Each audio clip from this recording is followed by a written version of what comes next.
teacher. For you, my teacher, for you, my teacher, I want to say thank you. Thank you for being my second mother. Thank you for the patience you have given us and shelter that comforts us.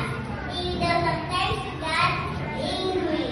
Anger does not mean you hate us. But in spite of this anger, you wanna correct us and our faults. Thank you for the time you spent when I need you most. Thank you because you share us your guidance. I will always